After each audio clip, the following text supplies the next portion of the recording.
The Yaffee Program on WVNN.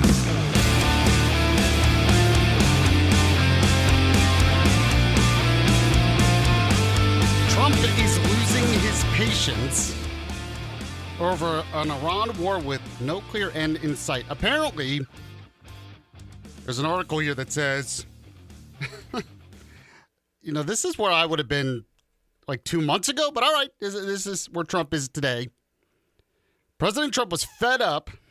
During a recent meeting in the Oval Office, he launched into a tirade against Iranian leaders, calling them scumbags and lunatics, and unleashing a series of expletives. That's according to a person who heard the comments.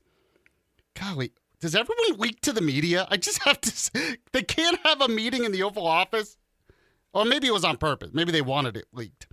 Anyway, as the war in Iran enters its fifth month, Trump is increasingly frustrated that a conflict he once thought would be over in a matter of weeks has dragged on with no end in sight.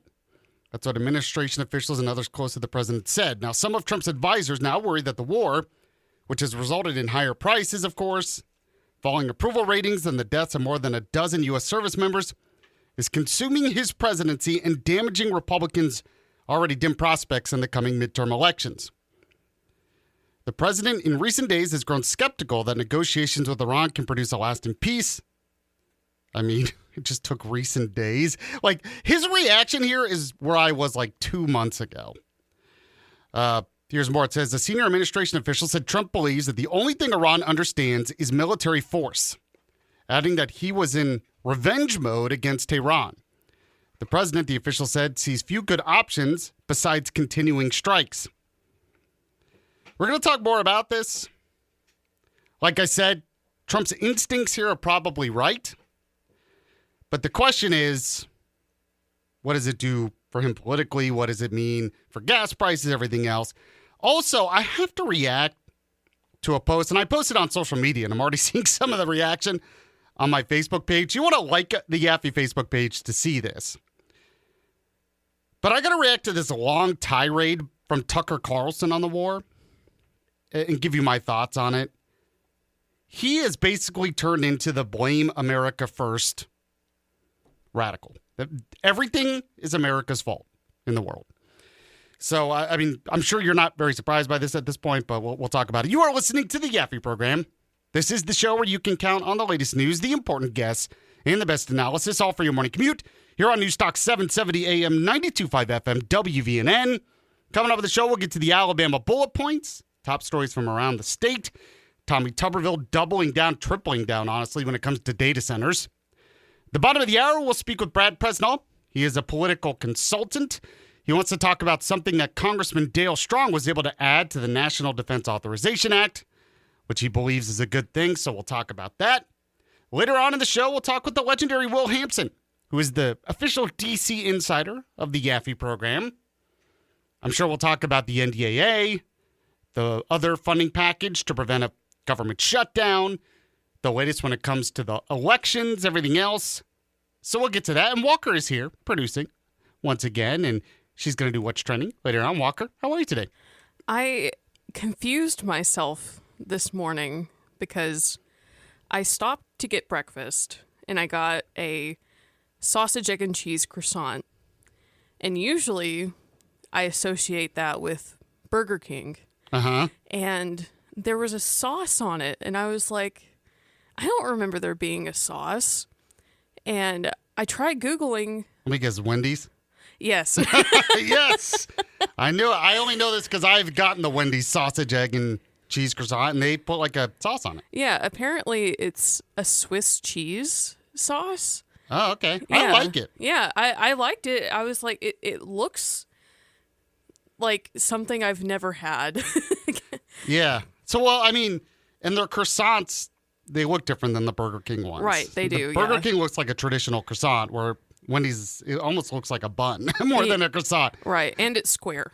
But it's, yeah, that's right. But I like it. I've had Wendy's before. Their breakfast is pretty good. Their coffee's not the greatest, honestly. Yeah. But the food is good. Okay. But I had McDonald's this morning. A sausage, egg, and cheese muffin. All right. So we were almost on the same page today. But good. Well, so you're not going to be hangry today? No, I'm not. Okay. Good. Good. All right, let me update more. And by the way, I want to get your reaction on the Yaffee text line, 866-494-9866. Okay, this is what Tucker Carlson said. And to do a little bit of background here, he was reacting to something that conservative host Ben Shapiro said. So Ben Shapiro said, no one in America wants American casualties. We do understand that war does come along with casualties. We're willing to undergo those casualties in pursuit of an end and for a victory. So Ben Shapiro's been strong on, if we're going to do this in Iran, we need to make sure it's for absolute victory, that we crush the enemy here. That's kind of where I've been. Either do it or get out. But it can be a noble cause because Iran has done a lot of damage in the world, and they have killed Americans for 47 years now. So Tucker, who has changed a lot in recent years, hates Israel now. He is now officially a part of the Blame America First crowd. He is. Now, maybe some of you like that, but this is what he said in response. He said, obviously, this little freak, he's talking about Ben Shapiro there. He says, obviously, this little freak could go volunteer to fight the war himself. But of course, he won't. He's got no interest in making any kind of personal sacrifice. None of them do. Israel's finance minister bragged the other day that having American soldiers fight Netanyahu's wars is the best for us. He doesn't want to die for Israel. Neither does Ben Shapiro. So he's making the typical argument here that you hear really from the left. But the extreme right and the extreme left are merging on this issue in a lot of ways. But basically saying we're only in this because of Israel, which is not true. But that's what they're saying. Now, Tucker continues. He says, you've got to wonder how people like this, liars without honor, wisdom or loyalty to the United States, wound up in positions of such profound influence throughout our society. How did Mark Levin get the president's cell phone number? Now, what is Tucker getting at here? I'll tell you what he's getting at. He's implying anti-Semitic tropes. That's what he's doing here. Oh, it's the Jews somehow got influence in our society over American foreign policy. Now, I'll tell you how they actually got influence. Because they've been influential in politics for years. Mark Levin has a very successful radio show. He used to work for the Attorney General years ago. And it was actually through Rush Limbaugh who Mark Levin, that's how he got his start. So how did he get influence? That's how. But Ben Shapiro as well, he started from pretty much the bottom, just a really smart guy, but also went viral traveling to college campuses, debating. But then he was on Breitbart, you know? So I don't know. What are you getting at? How did they get such influence? What are you implying, Tucker? We all know what he's implying. But he continues on. Why is Admiral Brad Cooper, the man in charge of the Iran war, secretly taking strategic advice from crazed Israel shill Mark Dubowitz? It's also nuts and ultimately suicidal. Future generations will struggle to understand it. In the meantime, Trump will likely obey Ben Shapiro, as he has consistently for months. Now, that's not even true. Ben Shapiro was not a big fan of the Memorandum of Understanding. He was not a big fan of the ceasefire, of the middle ground limbo phase we were playing. So this idea that Trump has been consistent with Mark Levin, it's not even true. Like, why are you pandering to your extreme base, Tucker? But anyway, he said Trump will likely obey Ben Shapiro because every neocon victory is identical. Huge numbers of innocent people killed, disproportionately deepening authoritarianism at home. That's what they're demanding because that's what they want. What can we do to stop it? Apparently not much. But we can remember what happened and why so that history records the truth. Otherwise, when the war ends in disaster, as it inevitably will, Ben Shapiro will be able to blame you for it. Now, this is my question, because what this is blaming America, whether it's the wars in Iraq and Afghanistan, whether it's our foreign policy generally in the Middle East for years. He's basically saying all of the problems we've seen in the Middle East are because of America, because of what we've done, because of our foreign policy. And I always find this amazing, because are we going to pretend that the Middle East was some kind of utopia before America ever got involved there? This is what always gets me. America, why was America there to begin with? Why was America in other places in the world to begin with? Usually it was in reaction to something. The fact is, there have been bloody struggles in the Middle East for what, thousands of years at this point? Well, yeah, almost thousands of years, over 1,000 years for sure. But these places were not utopias before America got involved. Not everything that happened in the Middle East, not every decision that was made there, not every bloody struggle or whatever was because of the United States of America. There are other reasons that these things happen. But to a Tucker Carlson, it's because of America. And anything America does must make things worse. Which just isn't true. War is pretty bad, but they never talk about the alternative.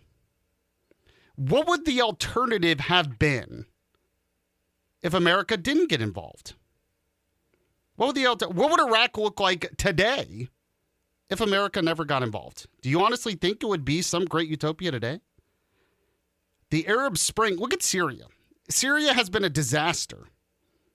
Why? America didn't invade Syria. Why was it a disaster? The Arab Spring, there was a massive civil war. In fact, before we even invaded Iraq, Saddam Hussein attacked Iran. There was a massive bloody war there where thousands of people were killed. That was before we ever invaded Iraq or Afghanistan. Afghanistan has had bloody wars for hundreds of years. So this idea that they were great places and America comes in and it's just death and destruction. No one ever talks about the good things America did, say, for Iraq. And how parts of Iraq are much better today. Talk to the Kurds in northern Iraq. They are much better off now than they were before America got involved. And usually it's when America recedes from the world, decides to leave its presence in the world, that things start to get bad. One of the reasons there was the rise of ISIS was because America was starting to leave Iraq. We decided we don't want to be involved anymore, so ISIS rises up in that vacuum. But maybe you disagree. I'm not saying America's foreign policy is perfect. No foreign policy is. We're talking about human beings. But they never talk about the alternative. They act like if America just didn't do these things, that the world would be just such a great and free and prosperous place. And usually that's not what happens. Usually these places were hellholes and problems before we ever got involved. And that's why we got involved to begin with. But maybe you disagree. A bunch of people on the Facebook page disagree with me, but maybe you disagree with me. You can tell me on the Yaffee text line, 866-494-9866, 866-494-WVNN. Move on to the Alabama bullet points coming up next as well. You're listening to the Yaffee program. Stay with us. The Yaffee program.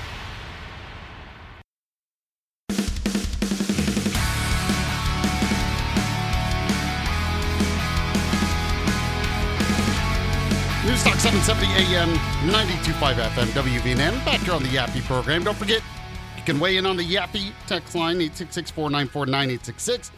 One person said, or Mark said this on the text line, said, Yaffee, Tucker Carlson, since he lost his $1 million salary, is only looking for clicks to get paid online. Maybe that's true. Maybe that's true. I feel like he doesn't need any more money. I think he's doing okay, but you're right. Maybe he wants more. All right, let's get to the headlines right now. We have those Alabama bullet points. Alabama bullet points. Today's headlines from around the Yellowhammer State. Brought to you by Larry's Pistol and Pawn. Number 4 today, Alabama gas prices jumped 22 cents per gallon since last week, of course, due to the Iran conflict. Now, Alabama gas prices have risen sharply amid the ongoing U.S.-Iran conflict, with the average price of unleaded gasoline climbing 22 cents to $3.76 cents per gallon as of Thursday. Now, it's up from $3.54 the previous week and $2.79 a year earlier, is according to AAA. Now, diesel prices have increased to $5.01 per gallon from $4.66 a week prior, while the national average for unleaded reached $4.09 this week. Of course, from what I understand, a lot of this has to do with the Iran conflict, but it also has to do with Ukraine because things have kind of kind of heated up there as well, which is causing some instability.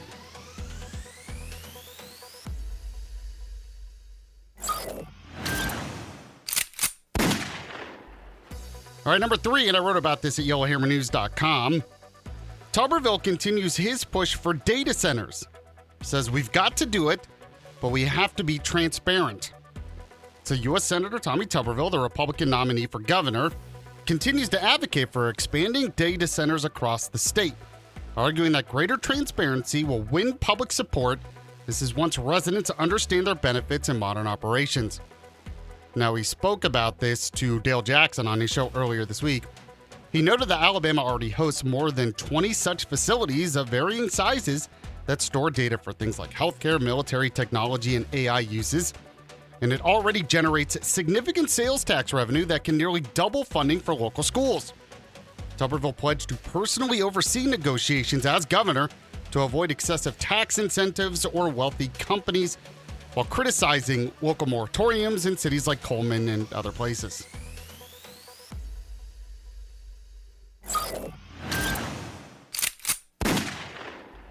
Number 2 today, kind of on the same issue. I also wrote about this at YellowHammerNews.com. Alabama Power signs on to President Trump's ratepayer protection pledge. They say they're committed to putting customers first. So Alabama Power, which is owned by Southern Company, has joined President Donald Trump's ratepayer protection pledge, committing not to pass the cost of new AI data center construction onto everyday customers. So this was announced by the Southern Company CEO yesterday. And it was also, this whole initiative was announced by President Trump this week. He spoke at the EPA this week on this issue.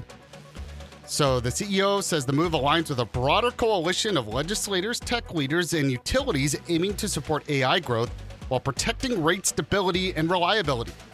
The company's subsidiaries already have multi-year base rate freezes. U.S. Senator Katie Britt praised the effort, emphasizing data centers should cover the electricity.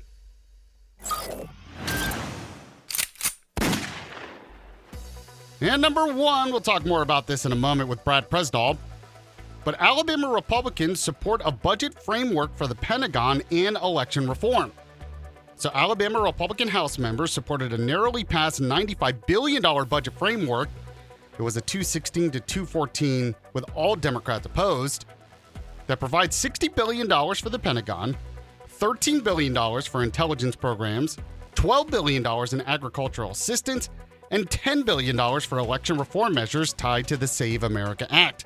Now, the blueprint, advanced through the reconciliation process to bypass Democrat votes, is intended as a first step towards supplemental defense funding amid readiness concerns, farmer relief, and state grants, encouraging voter restrictions. However, it includes no spending offsets and faces significant hurdles in the Senate, where Republicans remain divided over funding levels, offsets, and the election provisions. So yeah, the only way to get something like this done is through reconciliation, so that's what they're doing. If you need something to do this weekend, you want to go shopping, you need to go to Larry's Pistol and Pawn. Really one of the best places to shop. This is what they have for you. They have the best selection of guns and jewelry. That's right, 2 very different things, but 2 things maybe you want to look at. Now, if you're looking for a new or used firearm, they have a great selection there, and ammunition. If you need that, they always stock them in ammunition. That's on the left side of the store. If you walk in, though, go to the right side of the store. You'll see the best selection of jewelry in town for the best prices. And the customer service is amazing. So they're located in Madison. It's off Greenbrier Exit 3 by the Big Rusty Water Tower. Another location in Huntsville off North Memorial Parkway. And see the latest sales ad. You can always see it at pistolandpawn.com.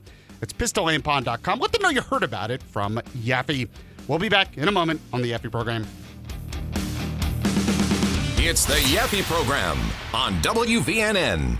What would you do if your online store converted 36% more shoppers? You could take 36% more vacation. Another pina colada? Yes, please. Open a new retail location with 36% more square feet. Fantastic. Hire 36% more help. You're hired and you're hired. Shopify has the world's best converting checkout, up to 36% better than other e-commerce platforms. What you do with those extra sales is up to you. Switch to Shopify today at shopify.com/listen and get a $1 trial. Shopify.com/listen. listen. Scrolling with Haley. I'm Haley Carania. I scroll with the homies here in the live chat because there's a lot to scroll through on X, on Instagram, on TikTok. Cutting through the clutter, one hot take at a time. Love seeing you all in the chat before the show. I tried to jump in just a few minutes before to say hello. I love the chat interaction. Thank you for helping. But I do it to get all of the videos and all of the content that you won't find anywhere else. Scrolling with Haley. Just search that up and I will be there. Follow and listen on your favorite platform.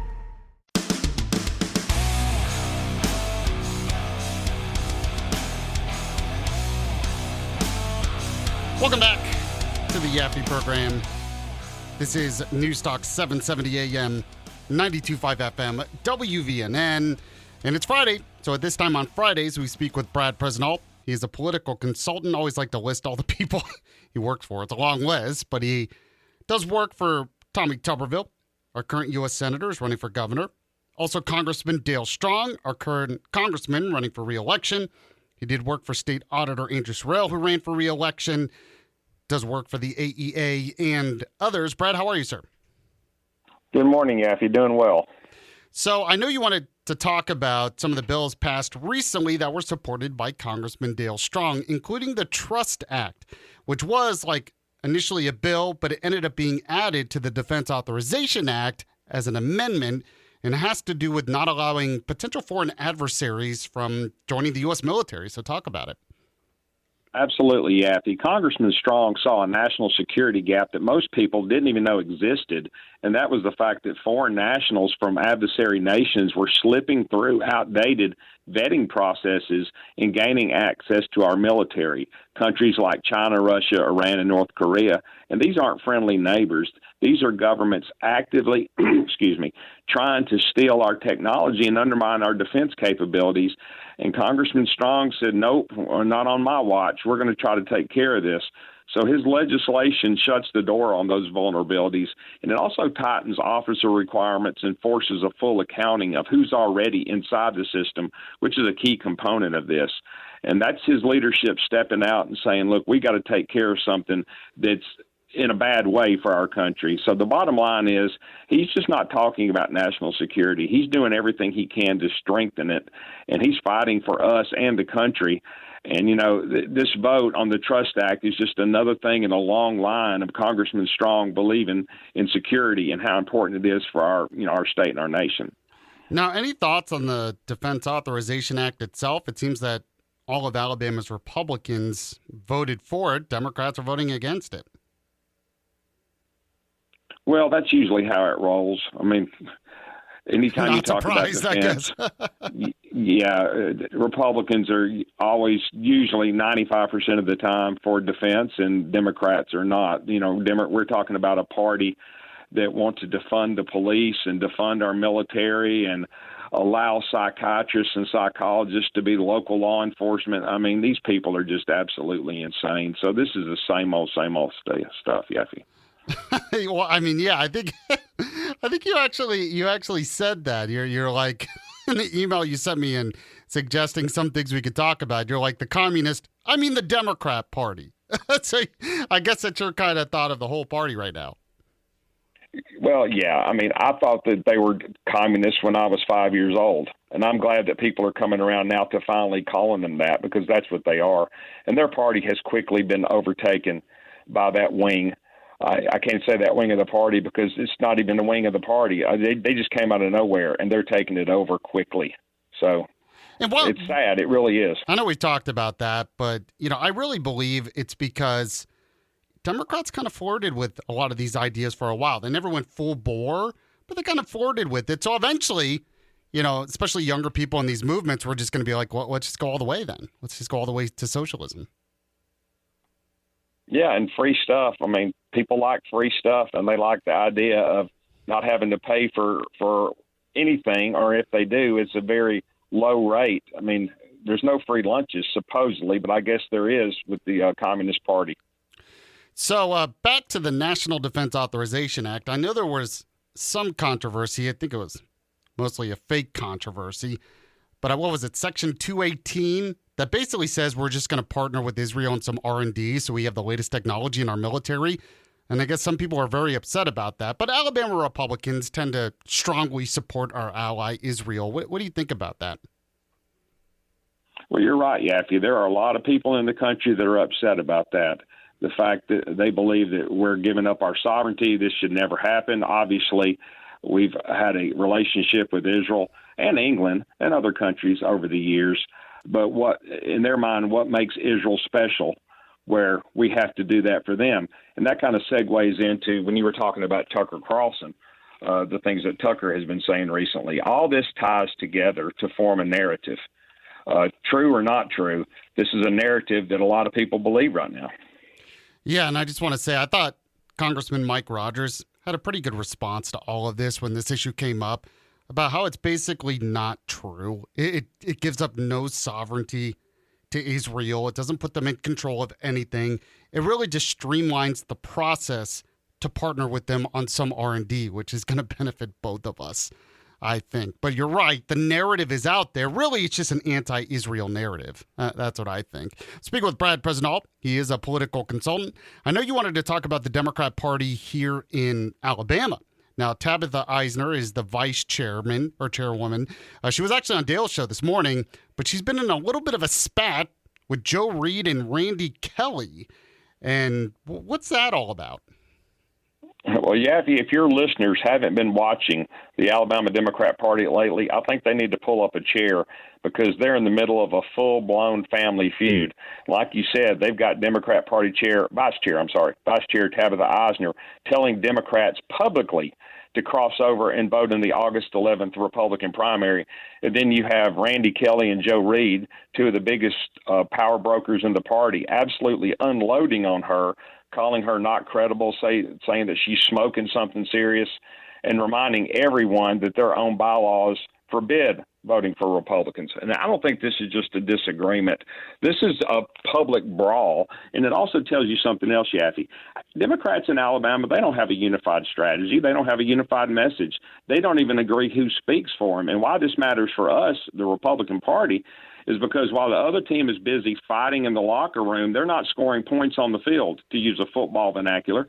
You know, a divided Democrat Party can't mount a coordinated challenge. So, you know, it's fun to sit back and watch them implode while we continue to put up good candidates and run good elections and get good people elected.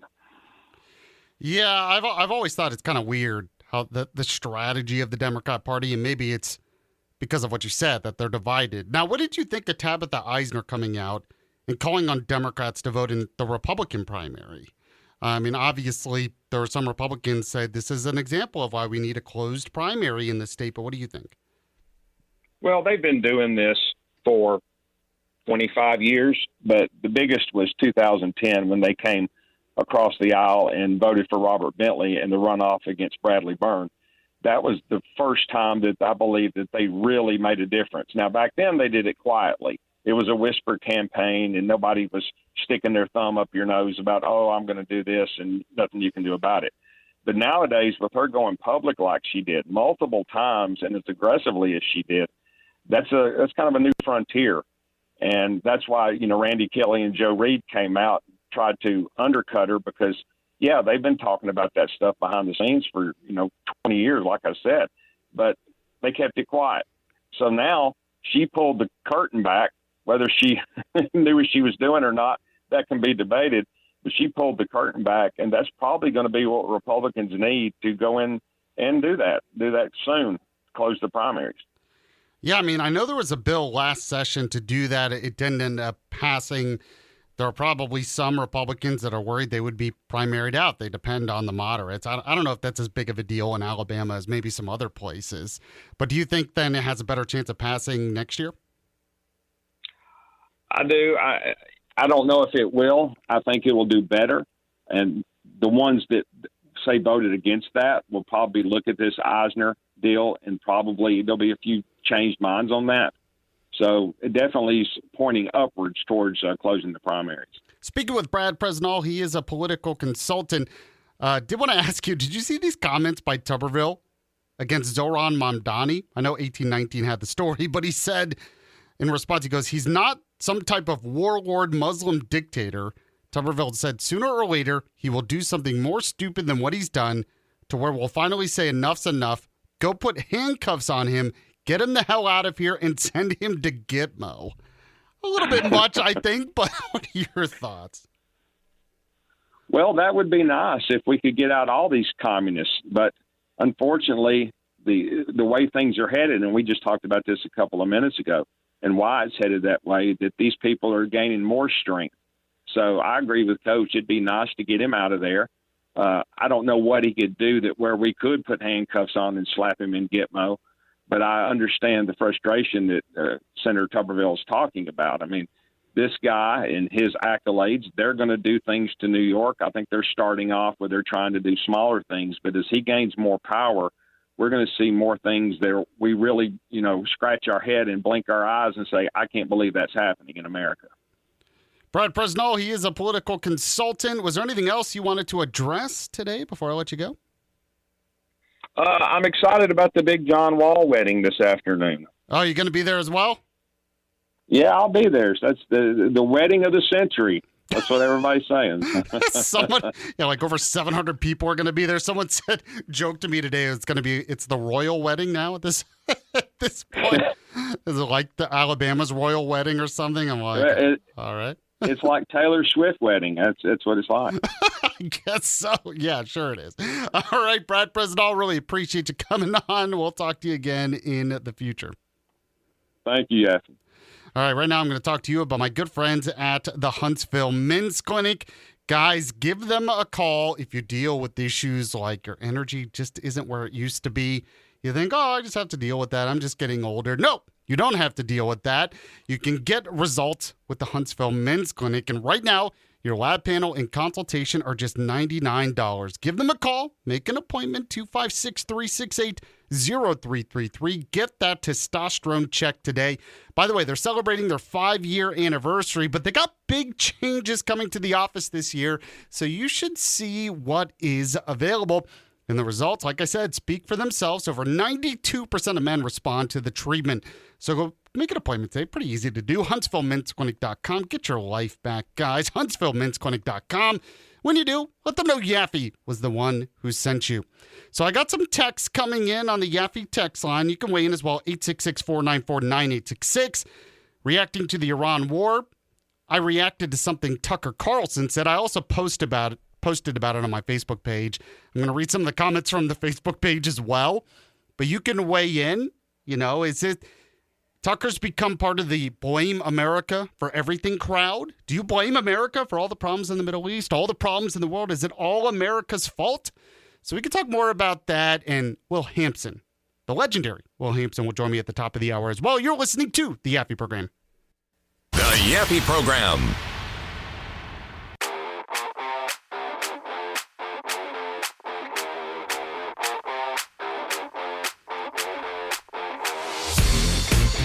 All right, we're back here on the Yaffee Program. This is Newstalk 770 AM, 92.5 FM, WVNN. I am Alabama's voice of reason. We're making the case here to believe in America again, even though Tucker Carlson doesn't believe in America. Now, I read some of his posts. I posted it on my Facebook. I'll go over some of the comments. Some of the comments are just something else. But he tells Ben Shapiro. So Ben Shapiro's been supportive of taking strong action against Iran, like I have.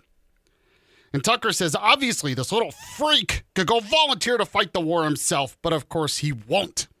This is always the argument that if you're going to be in the military, you can't support military action, I guess. And then basically implies that Israel has bought our country or something. That's what Tucker's doing here. And my response to it was, what always amazes me about takes like this from Tucker Carlson is, do they think these areas in the Middle East were utopias before America got involved? He always just wants to blame America for the world's problems. So I got a bunch of texts coming in. I got a bunch of response on the Yaffee Facebook page. One person said this on the text line. You can weigh in 866-494-9866. Said, I think Tucker is primarily a character actor whose opinion is for sale to the highest bidder. On some level, at least, his career path is supportive evidence to that statement. In my opinion, America sure has been good to him, just saying. That's true. I mean, Tucker was like very right wing. He went on CNN, did Crossfire. Then he all of a sudden was on MSNBC and was kind of in the middle. Then he goes on Fox, is right wing. Then now he's like totally populist right, extreme right. So that actually is an argument to be made there. But here's some of the comments on Facebook where these people think they're very smart, but they're not. One person said this. Let's see if I can find the comment.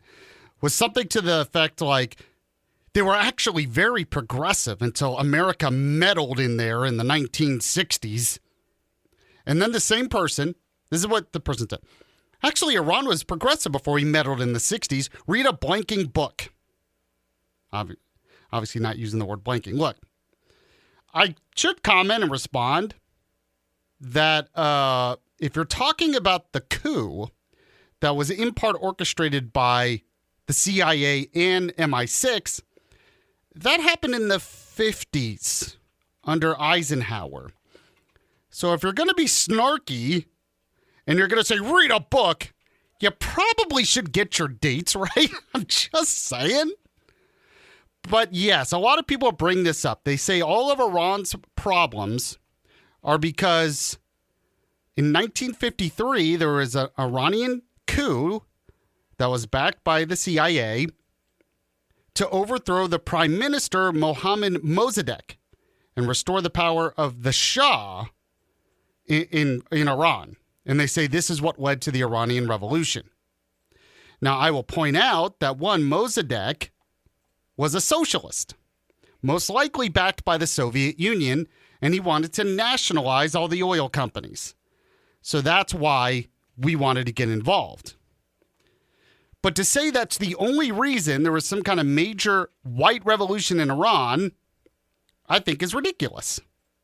In fact, what you find out is the reason why there was a revolution there is because you had Islamists, and radical leftists too, but Islamists who rejected secularization and modernization in the country. In fact, if you look at the Middle East after World War II in the 20th century, a lot of our fights against these radicals are because many of the leaders in the Middle East wanted to modernize.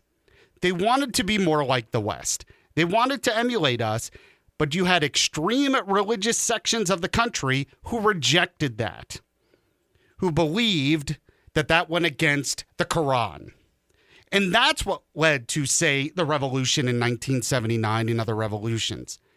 So if Iran was ever, quote unquote, progressive, if Iran ever actually was a decent country with decent rights, it was because of the Shah, and the Shah was backed by the U.S. and Britain and the West. It was the rejection of that modernization that led to the coup. So I had to point that out. If you want to talk about any time some of these countries had rights or were decent places to live, at the time, it was because the U.S. backed them. And it was when they revolted against the West and revolted against modernization that led to what we're dealing with now. So once again, I just point out, one, a lot of it had to do with the Soviet Union getting involved in the Middle East. They got involved as well. But two, as I spill my coffee, but two, yeah, there we go. I just got too, I got too fired up. I just got too fired up. All right, we'll talk with the legendary Will Hampson in the next segment here on the Yaffee program. Stay with us.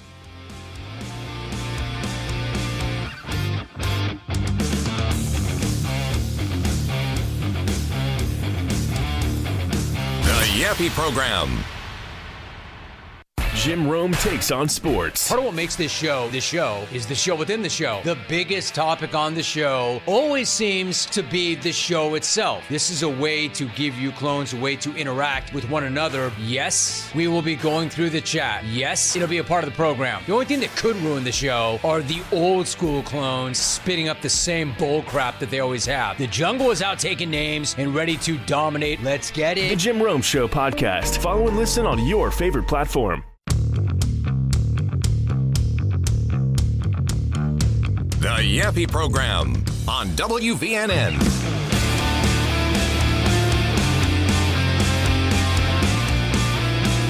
We are here Second hour of the Yaffee program on Newstalk 770 AM, 92.5 FM, WVNN. I am Alabama's voice of reason, Huntsville's conservative conscience. Don't forget to like the Yaffee Facebook page because I had a post there that's got a lot of different comments, a lot of crazy comments, honestly. But if you want to see it, talked about it in the last hour, check it out. Like the Yaffee Facebook page or follow me on X at Yaffee. So got a headline here from thehill.com. It says, House GOP presses Senate to act on Reconciliation 3.0 framework, as apparently Senate Majority Leader John Thune is hinting at a pause of that. So we're just talking about the reconciliation to fund the Pentagon, some other things as well, has election security measures, and looks like maybe they're not going to pass it before the Senate takes another recess. So I'll have to discuss that and more right now with the legendary Will Hampson. He's the official D.C. insider of the show. Joins me every Friday on the show. Will, how are you today, sir? Yaffee, doing great. Glad to be with you. And I am an avid follower of you on all of your social media. I would encourage everyone to do the same. There's some good stuff up there. I enjoy the Yaffee take of the day. So would certainly encourage everyone to join me in following. There's some good stuff, and sometimes you can get into a back and forth with Yaffee too if you're so inclined. And well, that's true. But by the way, I have to remind people how to spell it because sometimes that's necessary. Yaffee, just so everyone knows. So, Will, what do you think about what's going on here? I was reading some more from the Hill. It says tensions are rising between Senate Majority Leader John Thune and President Trump over the Senate GOP's inability to pass, say, the Save America Act or emergency funding for the Pentagon. And this is all happening at a critical point in Trump's second term. What do you think? Yaffee, it's as it always is with Republicans. It's like herding cats, right? I mean, you've got so many different factions. You've got the conservative wing of the Republican Party, particularly in the House, but also, the Rick Scott types in the Senate who say, guys, we're already spending too much money. Let's look at the pay-fors. Let's look at how we're going to pay for some of these programs and these projects. Let's have that discussion. Then you've got the more liberal wing of the party, the Roger Wickers of the world, who just say we need more money. We're not throwing enough money at these different things. We're not giving the military enough money. Yada yada. So it really is herding cats, and I don't know what the middle ground is. Right? I mean, you've got conservatives who, rightly so, saying we are a lot of money in debt. Let's look at these programs.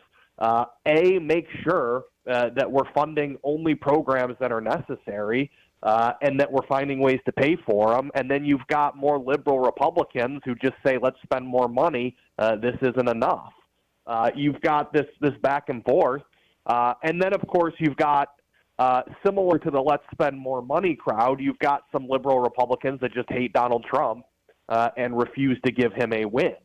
And so you add in all of these dynamics. I really don't know where the 50 votes come from, and that's been Thune's point all along.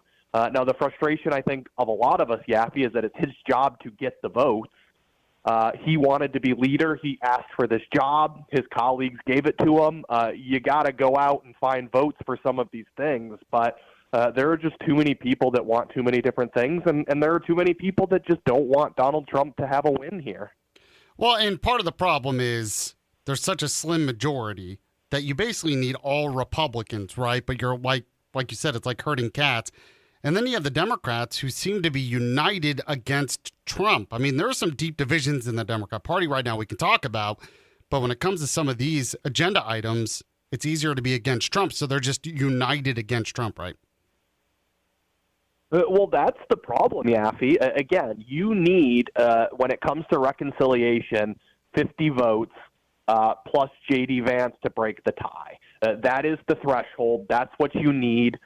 Unfortunately, there are more than 50 senators who just refuse to give Donald Trump a win of any sort. To your point, absolutely. The Democrats do not want Donald Trump to get a win, especially with their belief that they are going to take the House at least, and potentially they still think they have a shot at the Senate. Why would they give Trump a win here when they believe they're going to control at least a chamber of Congress, potentially both.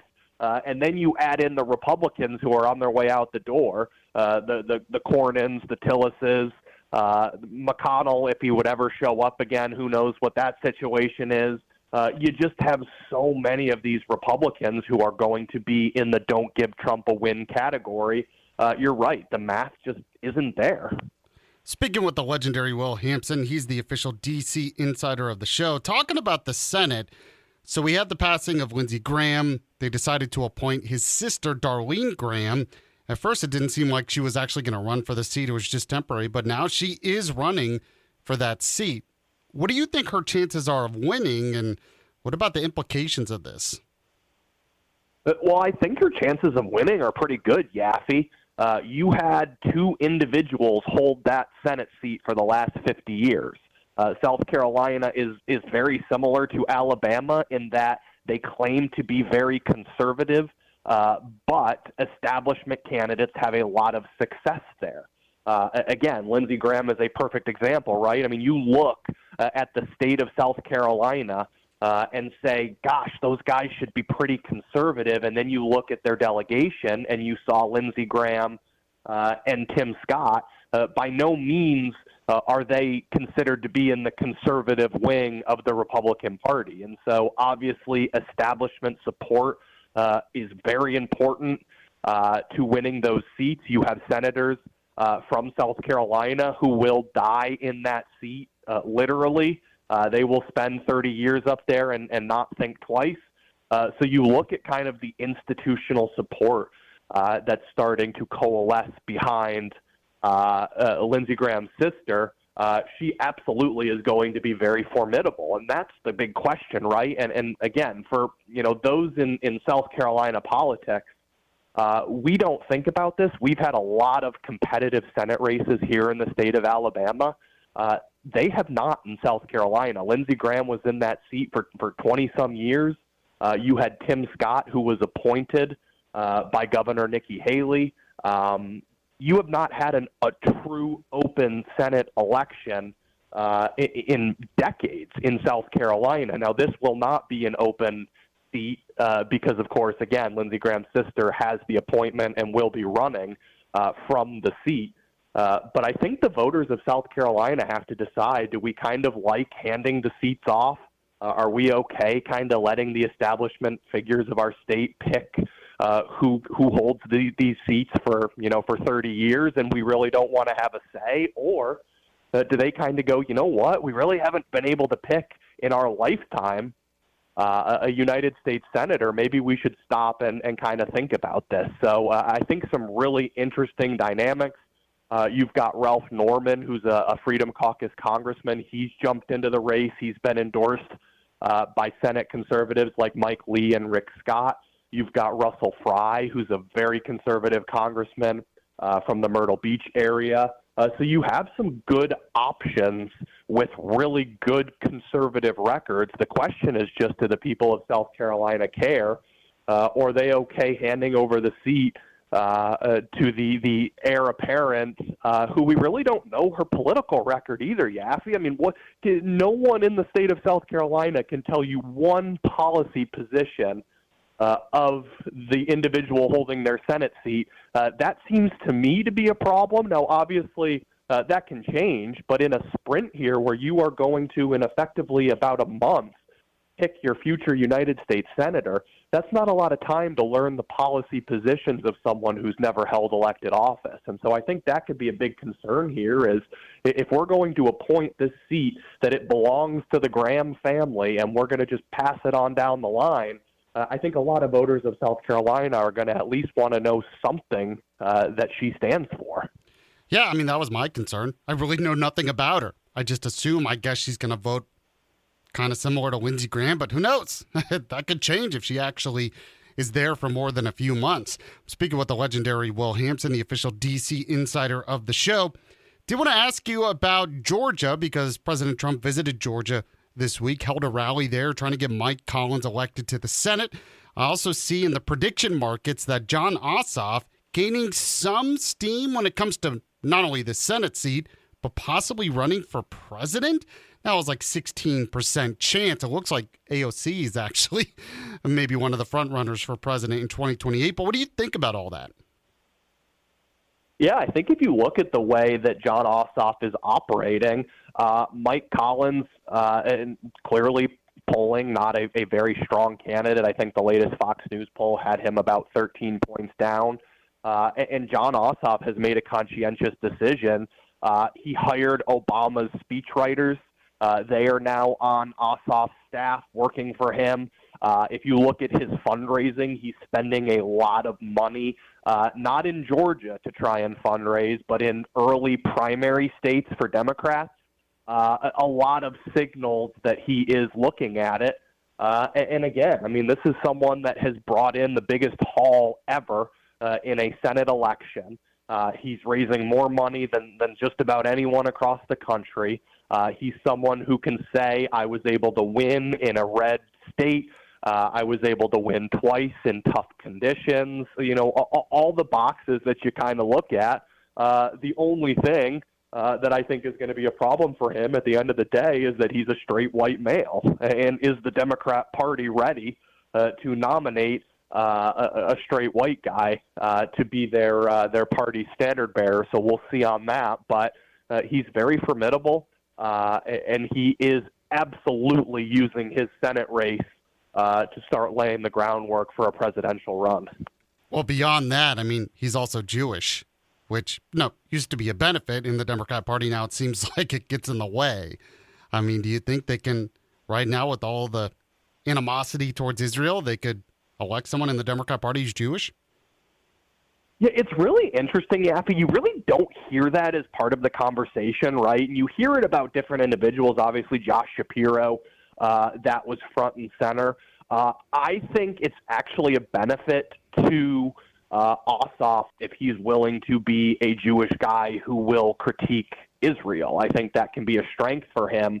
Unfortunately, you have to be incredibly pro-Palestine. You have to be against all of, not only all of the policies of Israel, but you also have to turn a blind eye to anti-Semitism here in the United States if you want to be accepted as a Jewish individual in the Democrat Party. But if he's willing to do that and they're willing to point and say, look, we've got the Jewish guy who says Israel sucks, it could be a strength if he's willing to go far enough. So that's an interesting take. I think he does check a lot of the boxes there, absolutely. But it really does depend on how far he's willing to go. But I do think that the Democrat Party needs someone in a position of prominence where they can point and say, look, the Jewish guy agrees with us, so all of you guys are wrong. The legendary Will Hampson, he's the official D.C. insider of the show, joins me every Friday. Will, hope you have a good weekend. We'll talk to you again next time. Yaffee, pleasure as always. I'm going to go scroll through your socials and see if we can find some good stuff. So have a great weekend. We'll talk to you soon. All right, thanks. I appreciate that. Go like the Yaffee Facebook page. Okay, we'll be back in a moment here on the Yaffee program. Stay with us. It's the Yaffee program on WVNN.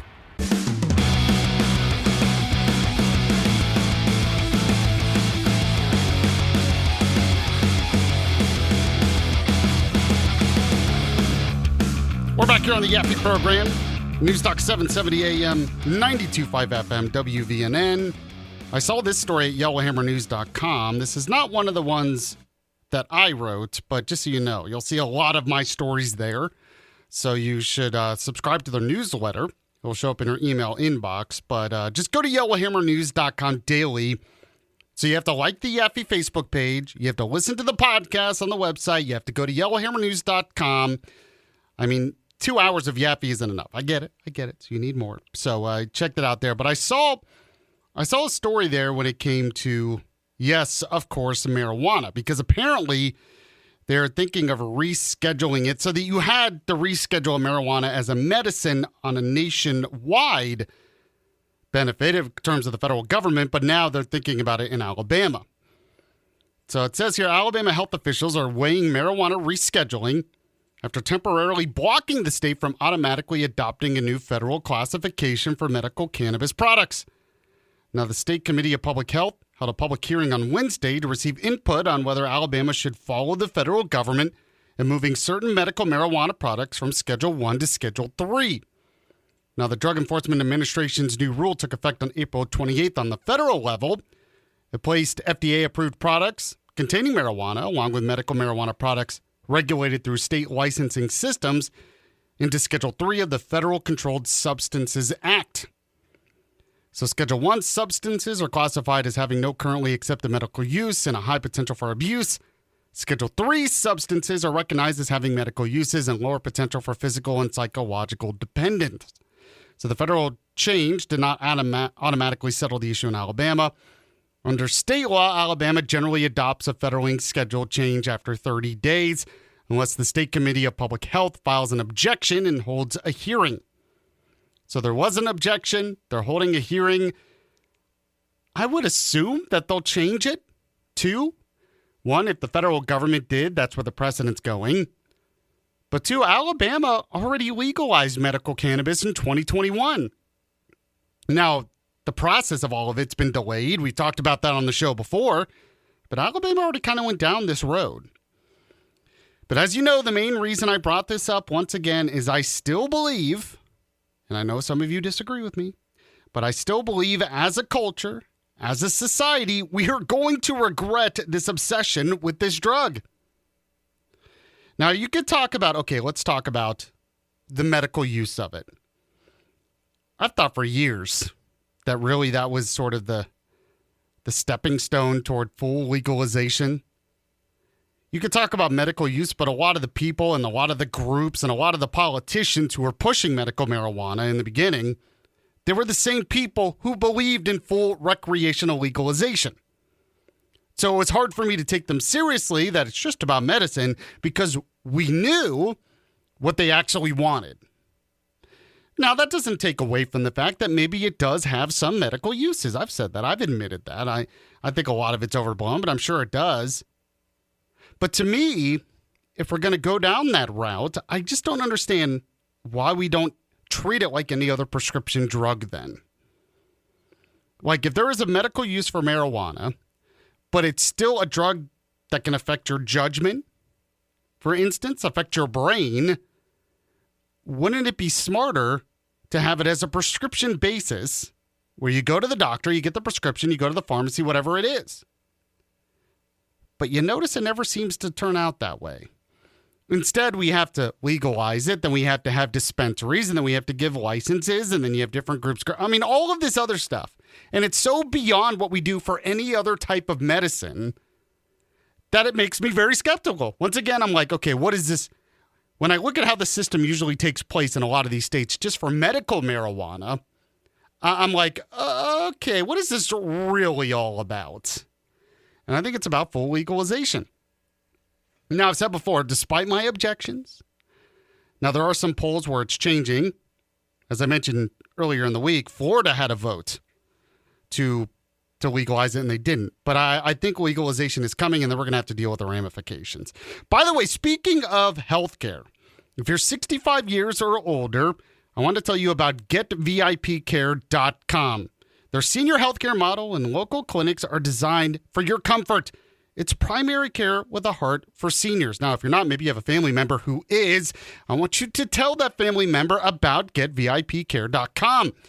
Your time is spent where it matters, with engaged providers and doing what you enjoy. It's also data-driven care and 24/7 support. So we all complain about dealing with our healthcare system these days.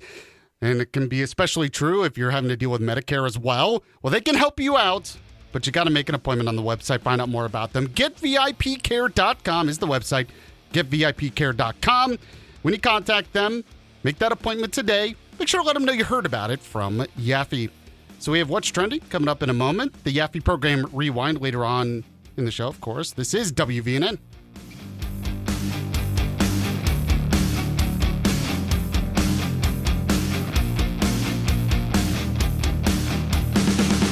You're listening to Yaffee on WVNN. Hey, I'm Chris Van Vliet. Go behind the scenes and beyond the headlines with the biggest names in pro wrestling and beyond. Mr. Sandman. All I ever wanted to be was a pro wrestler. So I got to live my life and make people really happy. The Heartbreak Kid himself, Shawn Michaels. Do you think there's anybody better than you were? I think I was great at what I did, and I think other people were great at what they did as well. Greatness is more a mindset, I think, than anything else. Mindset, motivation, insight with Chris Van Vliet. Follow and listen on your favorite platform.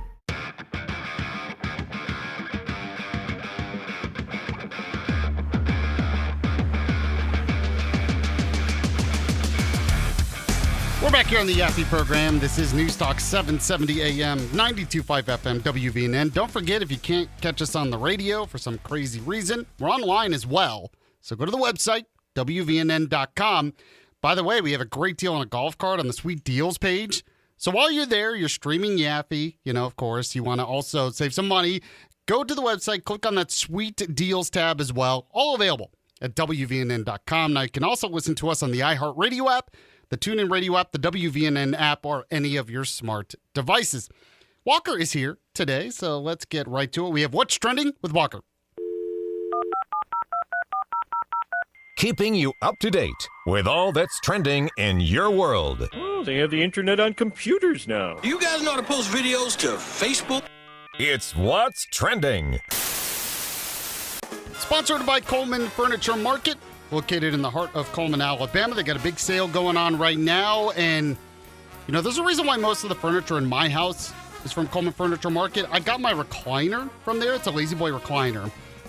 And luckily, it's comfortable, but it's also big enough because usually, like on a Saturday morning, usually Saturday morning, I'm like, I'm just going to drink my coffee, sit here in peace. No, I usually have a 2-year-old daughter and then my cat, and then they fight over their spot on my lap. And then Steffi comes in and says, hey, hold Izzy, hold the baby.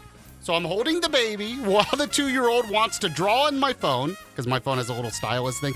And then the cat is meowing at me.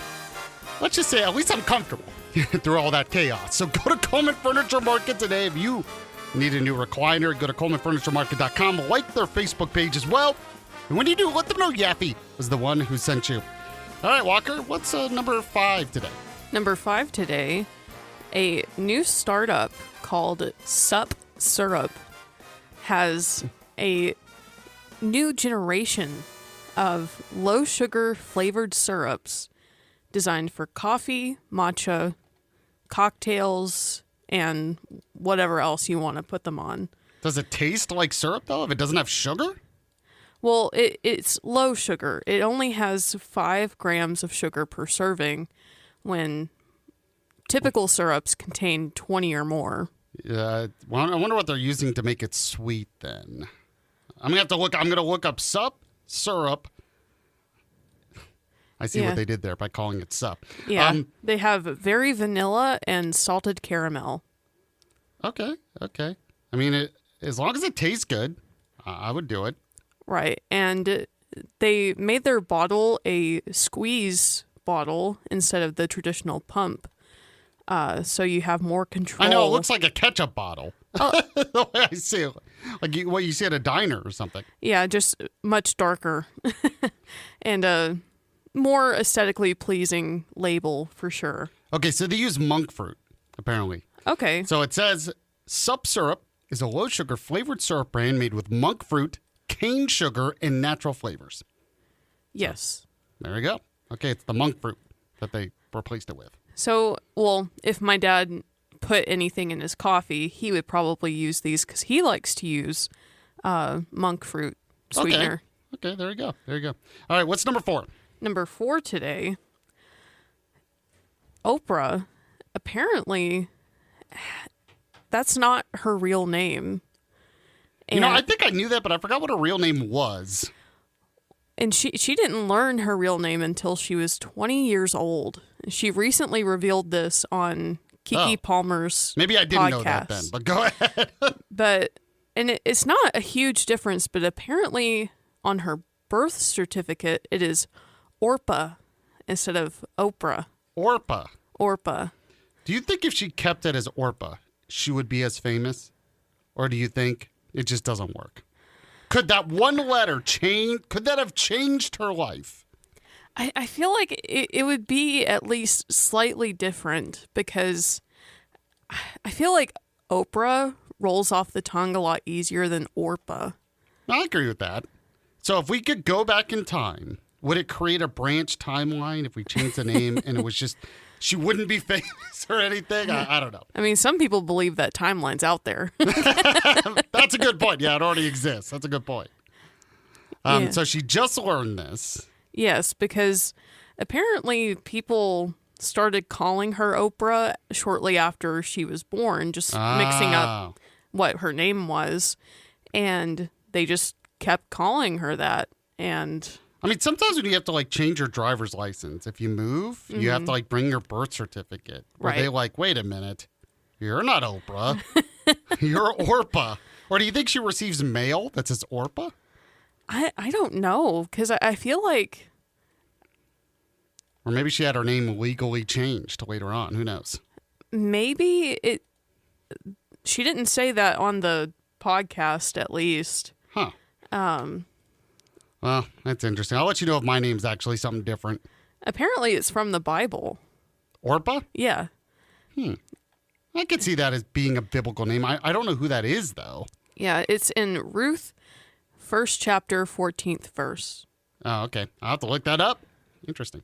All right, what is number 3? Number 3, Olive Garden's pasta passes. Oh, we talked about this before. Yes, they sold out within a few minutes. Oh, dang and that was... I kind of wanted one. That was 10... Well, you have another opportunity. Oh, okay. Because they're doing a giveaway of 100 pasta passes on their Instagram. And to enter, you just have to follow Olive Garden, like the giveaway post, and tag another person in the comments. And you can do that through July 27th at midnight. Yeah, I won't win, though, probably. I mean, so I never win anything. A bunch of other people won't win either. What do you get like a card that just says pasta pass? Yes, it says never ending pasta pass. Oh, okay, pass. it is like a gift card looking thing. Yeah. Oh, cool. I want it. So this is, what was it again? How long do you get the pasta? Wasn't it pasta and like what comes with the pass? So with the pass, you get unlimited access to pasta dishes, sauces, protein toppings, super salad, and breadsticks for 13 weeks. That's pretty good. Because it wasn't $100 or something like that initially? Yes, it was $100. Yeah, that's actually a great deal. I would take that. All right, what's number 2? Number 2, in Turkey, a governor has been taken away from his position after wearing... Bugsy just... That did not match at all. Anyway, go ahead. But this governor was removed from his post after a lot of politicians criticized him for wearing cycling tights during a public event promoting the sport and posting photos on social media. What? And they removed him for that? That's the theory, because they technically didn't give him a reason for his dismissal. But it was after all of this. Is that really offensive in Turkey, I guess? It says that it's not part of their cultural norms, and that other politicians that were a part of this event were wearing sweatpants and such that are looser. But it's just athlete attire. Like, it's just...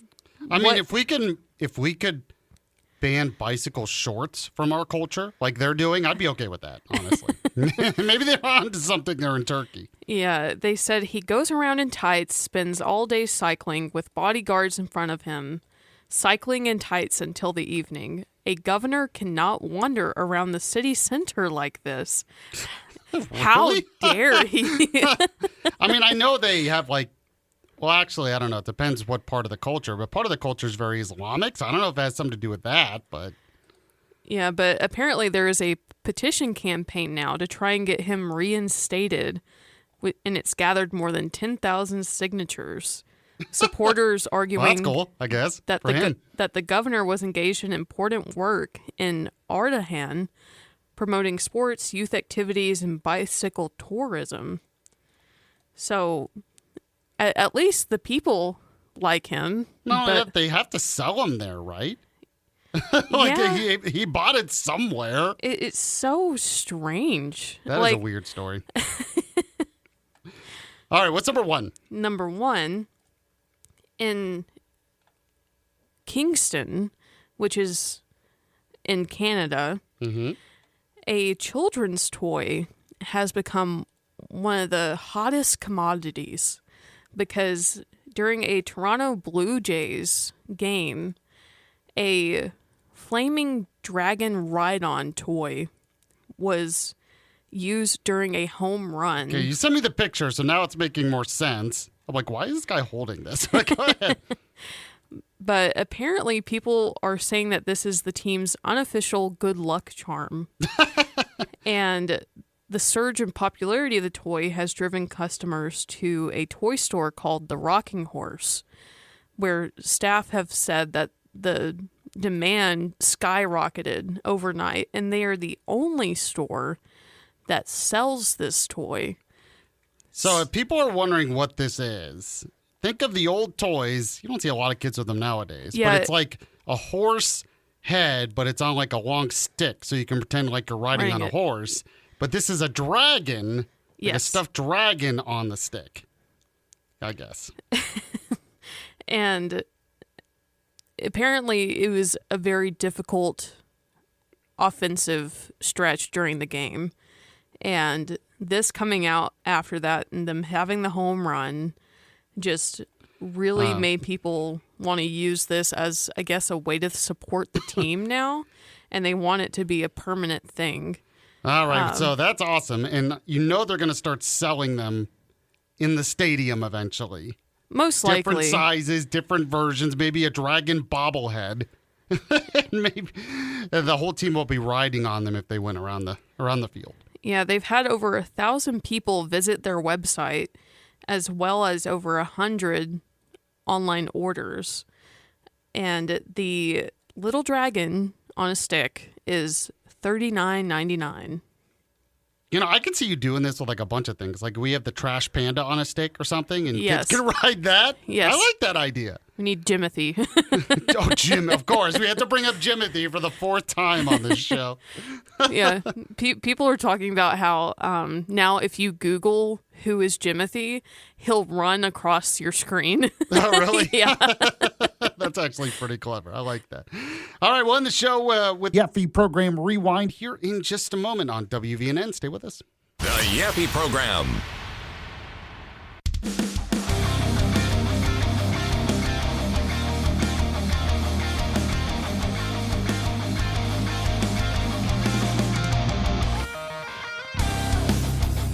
We're back here on the Yaffee Program, News Talk 770 AM, 92.5 FM, WVNN. So I just saw some breaking news here. I know we're not a sports show, but apparently LeBron James is not retiring. That is I would think he would retire. He's 41. But no, he announced today that he will be joining the Philadelphia 76ers next season. So it says James, 41, is reportedly signing a 2-year, $8 million deal, taking a major discount. I wish I lived in a world where taking $8 million was a discount. Oh, what a pay cut. $8 million to join the 76ers. The 76ers will be the 4th team James has played for in his career. Of course, started in Cleveland, went to Miami, went back to Cleveland, then LA, and now for the 76ers. There you go. When I saw the headline, it's like, oh, he makes a decision. I'm like, he didn't retire? And no, he's still in the league. So there you go. Anyway, let's end the show like we usually do. We have the Yaffee Program Rewind. By the way, the Rewind is sponsored by Jay's Appliance Outlet. They're located in Athens. So if you're on 72 in Athens, you see it's sort of the Dollar General right there. Right after that is Jay's Appliance Outlet. It's hard to miss because they put a big banner out in front of the store, and it says up to 60% off new appliances. That's because, I mean, that's what they offer. You go in the store and you see up to 60% off. New appliances compared to what you get other places, which is amazing. Now, they have scratch and dent deals as well. So if you need a new washer and dryer, but it has a little dent on it, who cares? It's going to be in the laundry room anyway. So go there, save some money, get a new appliance today. You can find out more at jaysapplianceoutlet.com. They have 0% financing options as well. And you can give them a call, and a real person's going to pick up and talk to you. They're family-owned and operated. So give them a call, dial pound 250, and say the keywords at Jay's Appliance Outlet. That's pound 250, Jay's Appliance Outlet. Get a new appliance today, whether it's a new refrigerator, washer, dryer, dishwasher, and more. And when you do, let them know Yaffee was the one who sent you. So I started the show today, and by the way, this is the time of the show where I remind you, if you missed any of it live, the podcast will be up on the website, WVNN.com, or anywhere you subscribe and get your podcast. I started the show today first talking about the latest in Iran, where President Trump apparently had a meeting in the Oval Office, and he has just had enough. He is fed up with the Iranians. He really thought he could try to make a deal, and they're just completely unwilling to make a deal. Now, the way he reacted is how I reacted like 2 months ago. I mean, I'm glad he's catching up. But we talked about the details of that. But I also reacted to this post by Tucker Carlson. So Tucker was reacting to a post by Ben Shapiro. Ben Shapiro's been supportive of being strong in Iran. Tucker obviously has not. And Tucker responded to Ben saying, obviously, this little freak could go volunteer to fight the war himself. But of course he won't. He's got no interest in making any kind of personal sacrifice. None of them do. And he goes on against his anti-Israel tirade here. But my response to a lot of this is, because he says everything we've done in the Middle East has been a failure because there are problems in the Middle East. Are we really going to pretend that the Middle East was some utopia before America ever got involved? The fact is, before America existed, they have had issues in the Middle East. They have had problems since the founding of Islam, since Muhammad. They have had fights and wars over Islam. That has been the reality. So the idea that if America didn't have a presence in the world, the rest of the world would just be a peaceful, beautiful place with free trade and rights, it's absurd. But they always want to blame all of the world's problems on America. And Tucker is exactly that way too. And it's just, that's what the radical left does. And now you see some on the radical right doing the same things. So we talked about that at the beginning of the show. The podcast is up. We have the Alabama bullet points as well. The top stories from around the state, including the fact that we have Tuberville continuing to push for data centers. And also Alabama Power, they signed on to a President Trump's ratepayer protection pledge.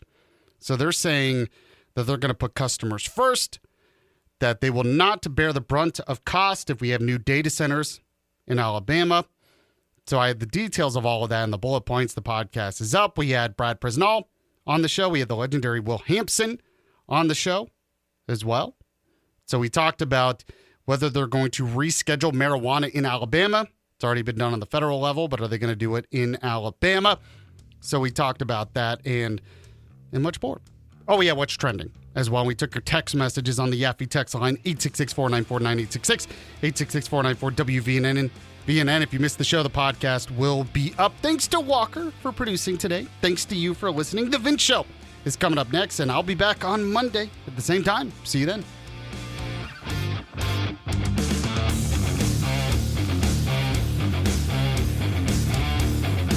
It's the Yaffee Program on WVNN. Jim Rome takes on sports. Part of what makes this show is the show within the show. The biggest topic on the show always seems to be the show itself. This is a way to give you clones a way to interact with one another. Yes, we will be going through the chat. Yes, it'll be a part of the program. The only thing that could ruin the show are the old school clones spitting up the same bull crap that they always have. The jungle is out taking names and ready to dominate. Let's get it. The Jim Rome Show podcast. Follow and listen on your favorite platform.